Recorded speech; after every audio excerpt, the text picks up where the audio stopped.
Harvester Christian Church, welcome to Christmas at the Movies. Now, I gotta be honest with you, I'm not used to preaching from the big screen, and you're not used to seeing this face this big. But I can't wait to see what God does with this 4-week series. My hope is that we explore these familiar stories and you simultaneously encounter the truth of Jesus. Now, Jesus was a master storyteller. He would often use stories to make a point. Now, he didn't use movies. Hollywood wasn't around back then. I think we can thank God for that, right? But what he did do was tell parables. Parables were stories that individuals could easily relate to. And then Jesus would bridge that story to a new truth. And that's my hope for Christmas at the Movies, that we can use stories that we're familiar with and then bridge them to the truth of Jesus. And today, I want to start with a story in the movie called Wonka. Now, full disclosure, I have a love-hate relationship with the Wonka series. The original one was amazing. Johnny Depp starred in the next one, Charlie and the Chocolate Factory, and it was interesting, but when that one came out, my phone started blowing up with texts. And still, to this day, anytime a friend of mine watches Johnny Depp's Wonka movie, they text me this picture, and they say, "I didn't know you were an actor." Supposedly, I look just like the guy on the left, Mr. Buckets. What do you think? Yeah, me either. Now, who I wish I looked like was this guy. Timothy Chalamet stars in the latest Wonka movie, a prequel. It's the story how Wonka became Wonka. The story follows the young, ambitious Wonka as he sets out to achieve his big dreams. He desires to become the best chocolatier this world has ever seen. And along his way, his dreams face many challenges and setbacks. The community challenges his dreams. They're challenged by a chocolate cartel. His dreams are challenged by Oompa Loompas. There are financial setbacks and even friendship setbacks. That's a story that I think we can all relate to, isn't it? I mean, show of hands, who here is willing to admit that life hasn't gone how you thought it would go? How many of you are facing a setback right now? Maybe it's a career setback, or maybe it's a calling setback. Maybe it's a relationship or your religious beliefs. Whatever it is, you sensed God was calling you to something, and whatever it is, it's just not going how you thought it would go. You're not alone. We've all been there. Friends, here's the truth. Setbacks are certain. Jesus tells us precisely that. He's upfront with us and he tells us in this life, we will face troubles. Here's the reality of life. It's hard. You're gonna mess up. Someone else is gonna mess up and it's gonna impact you. Your dreams will not come easy. And once you overcome one obstacle, another is going to come. Setbacks are certain. Wonka discovered that to be true as well. After years of work perfecting his chocolate, he's ready to go public. He gathers a crowd around, introduces them to his first taste of Wonka chocolate, but not everyone is as excited as he is. Well, there's chocolate, and there's chocolate, but only one 'cause makes your eyes pop out the chocolates. Put your hand into your pocket, get yourself some Wonka chocolate. Come now, I insist. You've never had chocolate like this. No, you've never had chocolate like this.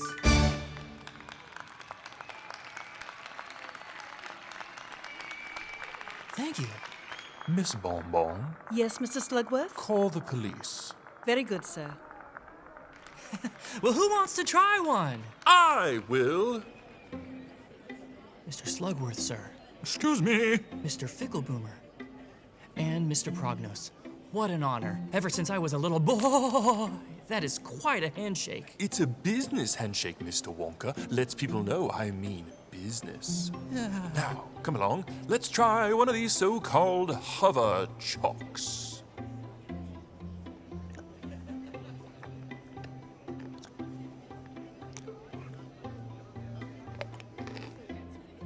Ooh, it's not just chocolate, is it?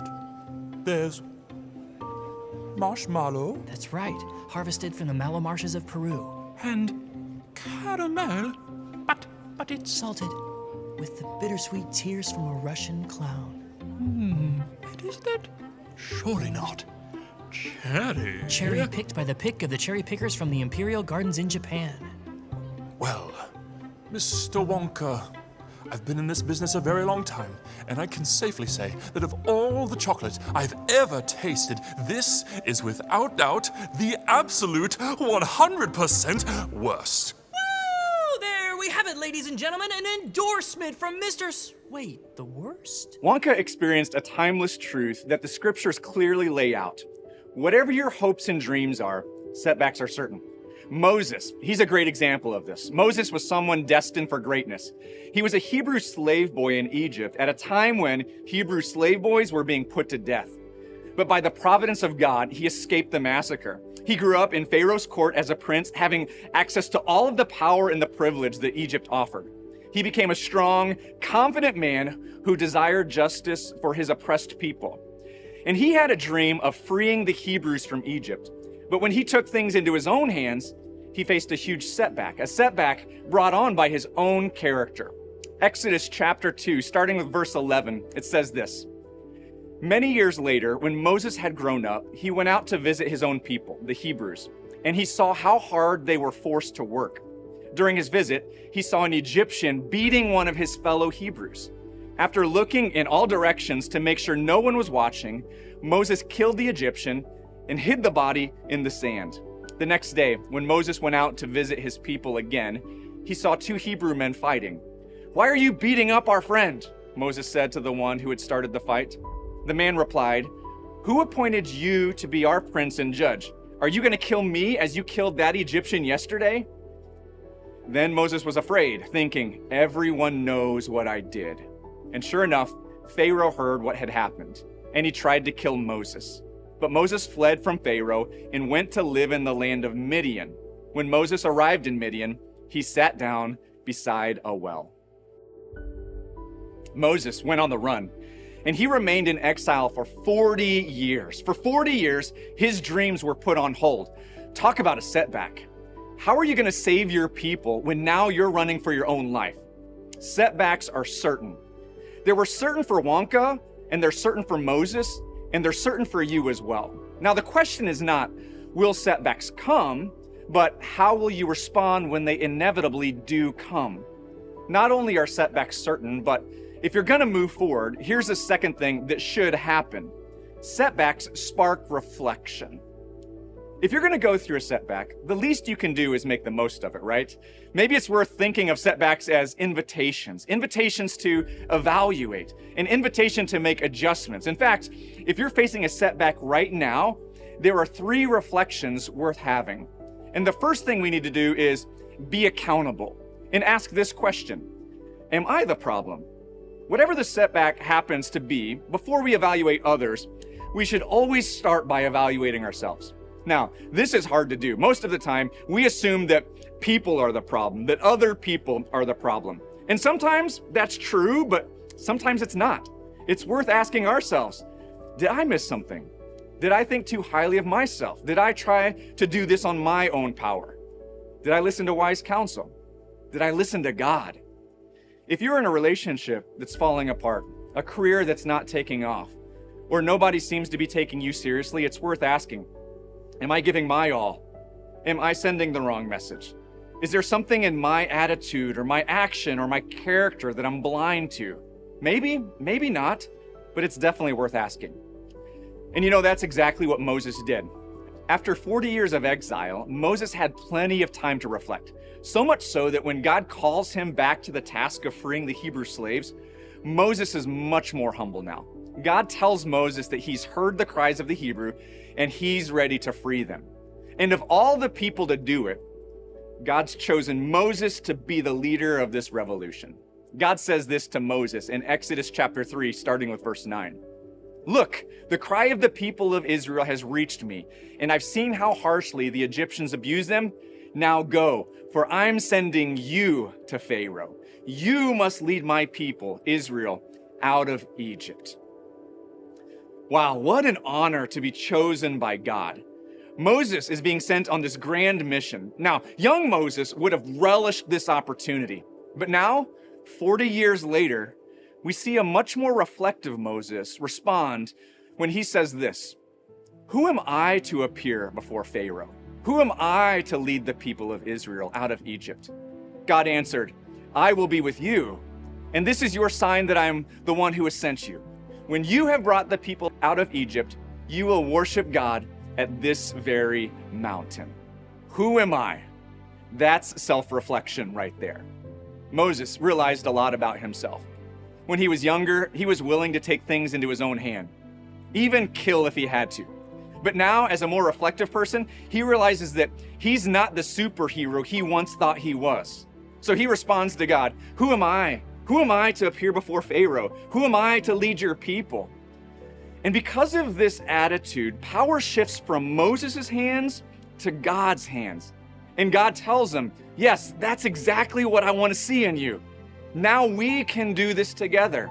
And someday, at this very mountain, together, we will celebrate that victory. Not your victory, but our victory." Church, if you're facing a setback right now, would you stop and consider this? It's okay to not be the hero. It's okay to ask for help. It's okay to let God know that you can't do it alone. He's ready and willing to join you. A second thing we need to do during setbacks is this: to make adjustments and ask, am I willing to change the plan? Now, is there anyone who's like me and you're just hard-headed? I gotta be honest with you. I hate changing my plans. And the reason I'm doing what I'm doing typically is because I put a lot of work into figuring out how to do it this way. And when I find out it doesn't work, I have difficulty shifting gears. I tend to stick to my guns and fight for my cause and never let them see me sweat. And if all else fails, well, it usually does. And because of that, I'm learning to be more nimble in life, to listen to others, and to adjust my plans because of it. What if we viewed setbacks like a halftime, not the end of the game? If a setback is only halftime, you can adjust and get back out there for the second half. And you know, that's exactly what Willy Wonka does in this movie. After these setbacks, the chocolate cartel succeeds in ridding their town of Wonka and sending him off to exile on a ship. And while he's sulking about this setback, an Oompa Loompa shows up in the midst of a breakthrough. Oompa Loompa Doompa-Dee-Day. When I awoke, they sent me away. I'm disgraced, cursed out in the cold, till I've paid my friends back 1,000-fold. So glad you're here. I'm not going to let you out of my sight, Willy Wonka, not till you've paid your debt. But I bring glad tidings on that score. What's that? I've been doing my sums. One more jar and we even. Or, if you prefer, I will accept half a jar of those rather amusing Huffatucks. You're out of luck. I don't make chocolate anymore. Oh dear, please don't tell me you're going through with this ridiculous deal. I have to, for Noodle. I promised her a better life. I pinky promised. You should stand up to these bullies. Give them the old 1-2. That's what an Oompa Loompa would do. But if you're determined to sit there feeling sorry for yourself, I'm going flat. Good night, sir.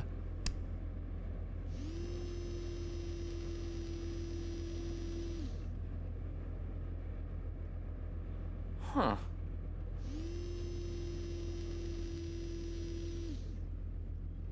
What is it?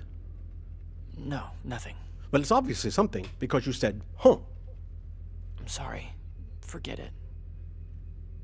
Very well.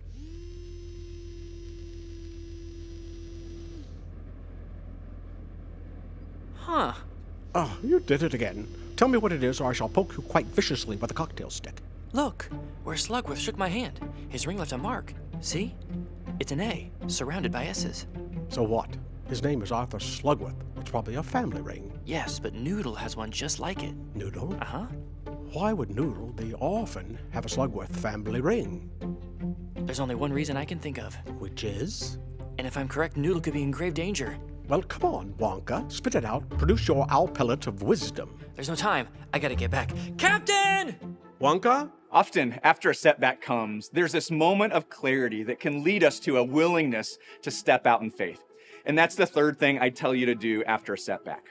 Persevere in faith. And ask this question: am I willing to step out in faith? That's not just Wonka, that's Moses' story as well. After Moses' earlier setbacks, Moses accepts God's call to lead the Hebrew people out of slavery. And you know what happens next? Moses goes to Pharaoh, and what does he say? Pharaoh, Pharaoh, oh baby. Yeah, he says, let my people go. And you know the story. Pharaoh refuses, and then Pharaoh's hit with a plague. So he decides to let them go and immediately changes his mind. So God and Moses hit him with another plague. And this doesn't just happen one time, but it happens over and over. It happens 9 times. There's the plague of blood, frogs, gnats, flies, livestock, boils, the plague of hail, locusts, and darkness. And each time, Pharaoh chooses to release the slaves, and then he changes his mind. But what I'm more impressed with is Moses' decision to persevere anyway. After 9 setbacks, Moses keeps stepping out in faith, putting his own neck on the line, and then finally, after the 10th plague, the death of firstborns, Moses sees his dreams of freeing the Hebrew slaves become a reality. Some of you, you're one day away from seeing God deliver you from a setback. Persevere in your relationships. Persevere with your dreams. Keep working hard. Keep praying. Keep seeking wise counsel. Ask, seek, knock, and then keep asking, keep seeking, and keep knocking, and watch what Jesus can do. You will possibly see what Moses found out, that setbacks lead to comebacks. And not just comebacks, but setbacks are often the pathway to experiencing God's grace.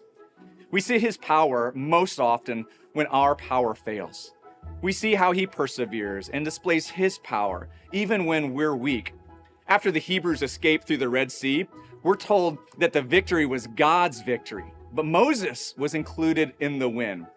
In Exodus chapter 14, it says it this way: "That is how the Lord rescued Israel from the hand of the Egyptians that day.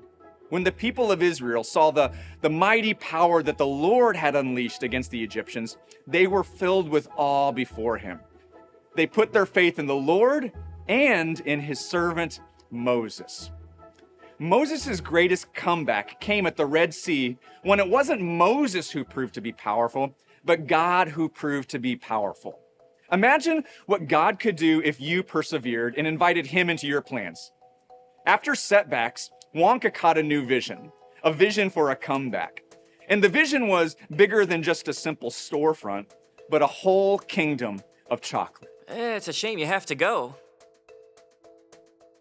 If I'm gonna share my chocolate with the world, I'm gonna need more than a shop. I'm sure you will. I'm gonna need a factory. Good luck with that. And someone to head up the tasting department. The tasting department.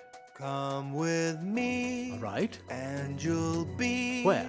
in a world of pure imagination. It's a ruined castle. Take a look, and you'll see into your imagination. Frankly, I'd rather doubt it. We'll begin with a spin, traveling in the world of my creation. What we'll see will defy explanation. That does defy explanation. If you want to view paradise, simply look around and view it. Anything you want to do it. Want to change the world, there's nothing to it. Not bad. There is no life I know to compare with pure imagination. Living there, you'll be free if you truly wish to be.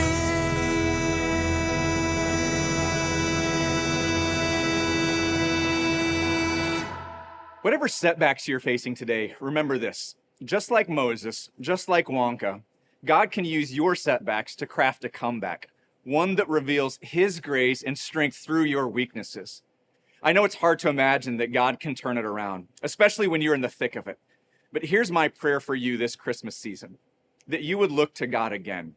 For some of you, it's been a long time since you've brought your problems, your pains, your setbacks to God, really brought them to God. Instead, you've chosen the easy path of, I'll handle it myself. Can I be honest with you? Without God, you're going to experience more setbacks. The weight of the world wasn't meant to be carried on your shoulders alone. But what if this Christmas season, your setbacks could lead to a comeback? What if this Christmas you invited Jesus into that very setback? Because let me tell you something about Jesus. He's the king of comebacks. After facing the greatest setback of all, death on a cross, he made the greatest comeback of all when he rose from the dead 3 days later. And because he did, he has the power to turn your setbacks into comebacks too. Friend, it's possible, but it's only possible when you invite him in. So this Christmas season, would you give Jesus a second chance to enter your story? Because when you do, he will give you one too. Setbacks are inevitable, but they are not the end of the story. They can lead to breakthroughs if we're willing to reflect, adjust, and then step out in faith. Willy Wonka had to face his setbacks before he could find success. Moses had to face his failures before he could fulfill his calling. And you, whatever setback you're facing right now, know this: God's not done yet. Don't give up. Take a step of faith and trust that he's working, even in the midst of your setbacks. As we close, I want to leave you with Jesus' words in John chapter 16, verse 33. In this world, you will have trouble, but take heart. I have overcome the world. Jesus has already won the victory, and through him, you can overcome any setback you face.